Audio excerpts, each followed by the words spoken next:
തങ്കമണി പാണ്ടിപ്പാറയിൽ വൻ തീപിടുത്തത്തിൽ oil mill കത്തിനശിച്ചു. തീപിടുത്തത്തിൽ ലക്ഷങ്ങളുടെ നഷ്ടമുണ്ടായതായാണ് പ്രാഥമിക വിവരം. ഇന്ന് പുലർച്ചെയാണ് തീപിടുത്തമുണ്ടായത്. ഇടുക്കി കട്ടപ്പന യൂണിറ്റുകളിൽ നിന്നുള്ള ഫയർഫോഴ്സ് എത്തി തീയണച്ചു. തങ്കമണി പാണ്ടിപ്പാറയിൽ പ്രവർത്തിച്ചിരുന്ന ഓയിൽ മില്ലാണ് ഇന്ന് പുലർച്ചെ തീപിടുത്തത്തിൽ കത്തിയത്. പാണ്ടിപ്പാറ സെന്റ് ജോസഫ് ദേവാലയത്തിന്റെ ഉടമസ്ഥതയിലുള്ള കെട്ടിടത്തിൽ പ്രവർത്തിക്കുന്ന നയന ഓയിൽ മിൽ പൂർണ്ണമായും കത്തിനശിച്ചു. പുലർച്ചെ 5:30 സംഭവം.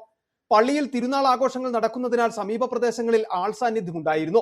ഇവരാണ് ആ കെട്ടിടത്തിൽ നിന്ന് പുകയുയരുന്നത് കണ്ടത്.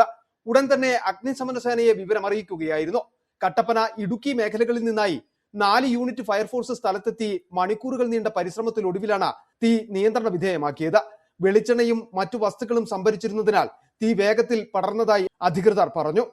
യന്ത്രോപകരണങ്ങൾ, സ്റ്റോക്ക് ചെയ്തിരുന്ന വെളിച്ചെണ്ണ, കെട്ടിട ഭാഗങ്ങൾ എന്നിവ കത്തി നശിച്ചു. നഷ്ടത്തിന്റെ കൃത്യമായ കണക്ക് ഇതുവരെ വ്യക്തമായിട്ടില്ല. പ്രദേശവാസിയായ സന്തോഷ് ഇരുപ്പുഴിക്കരയുടെ ഉടമസ്ഥതയിലുള്ള സ്ഥാപനമാണിത്. വൈദ്യുതി ഷോർട്ട് സർക്യൂട്ടോ മറ്റ് സാങ്കേതിക കാരണങ്ങളോ ആകാമെന്ന സംശയത്തിലാണ് അന്വേഷണം പുരോഗമിക്കുന്നത്. തീപിടുത്തത്തിന്റെ കാരണം വ്യക്തമായിട്ടില്ലെന്നും വിശദമായ അന്വേഷണം നടത്തുമെന്നും കാമാക്ഷി ഗ്രാമപഞ്ചായത്ത് പ്രസിഡന്റ് ബിജു നെടുഞ്ചേരി പറഞ്ഞു. ഫയർഫോഴ്സ് തീ അണയ്ക്കുകയും വലിയൊരു അപകടം ഇവിടെ നിന്ന് ഒഴിവാക്കുകയും ചെയ്തു. എന്താണെങ്കിലും ദൗർഭാഗ്യകരമായ സംഭവമായിപ്പോയി. ഒരു സംരംഭകൻ എന്ന നിലയിൽ വളരെയേറെ കഷ്ടപ്പെട്ട ഒരു മില്ല് പ്രവർത്തിച്ചുകൊണ്ട് പോകാൻ സന്തോഷ് എരപ്പൊഴിക്കര എന്ന വ്യക്തിയാണ് ഈ പ്രസ്ഥാനം നടത്തിക്കൊണ്ടിരുന്നത്.